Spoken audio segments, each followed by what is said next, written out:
On peut lancer notre Tu veux que je fasse un... Moi, je l'ai lancé, là. Ok, allez, moi, c'est lancé. Je fais un clap Voilà, de début. on va le refaire. Hop.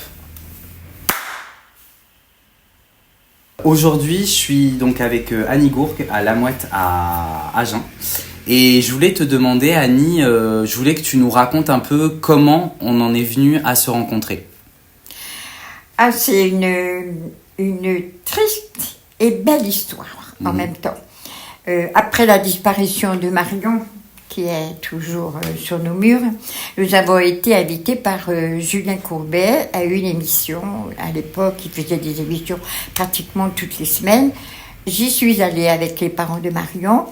Et au salon à côté, il y avait une dame, une belle brune, avec son mari sans doute, et un avocat, qui était Maître Nicolo.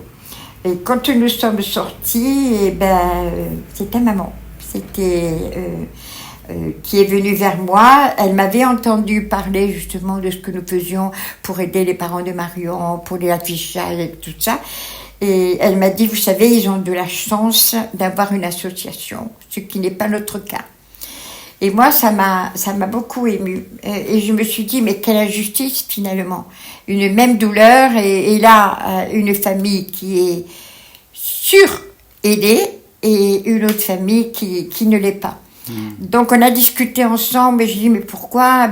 Envoyez-moi l'affiche, on va faire de l'affichage. Elle est venue, bien sûr, à La Mouette. Elle a créé son association qui s'appelle Tatiana. On ne s'est plus quitté. Je connaissais déjà Maître Nicolo parce que je lui avais confié un dossier pour un enfant maltraité à Perpignan. Et cette maman m'a émue et en même temps, elle était enthousiaste parce que elle cherchait. Elle voulait savoir où était sa fille Tatiana, avec une immense volonté et bien évidemment un amour fou d'une mère pour sa fille. Voilà comment. Et comment j'ai fait la connaissance de Julien, un petit garçon de 12 ans. Moi, je te revois encore. Nous discutions, après nous sommes allés chez tes parents là-bas, à Lupia. Je te revois à une porte. On était là, on discutait, les adultes, on discutait. Et toi, tu étais là, avec tes grands yeux. Un peu interrogateur, comme il dit, mais qu'est-ce qu'ils font ?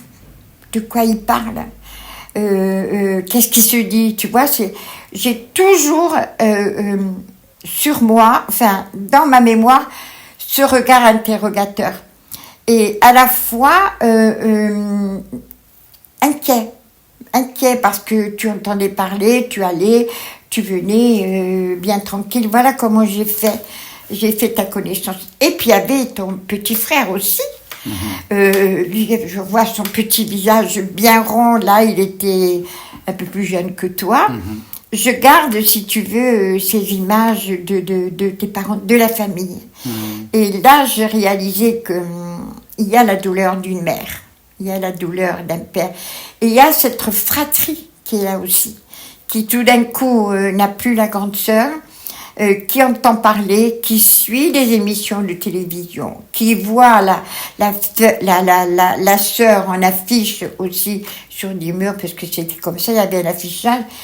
Et je me suis dit, mais est-ce que eux, on va les suivre ? Est-ce qu'on va les aider ? Est-ce qu'ils vont voir un psychologue ? Tu vois ?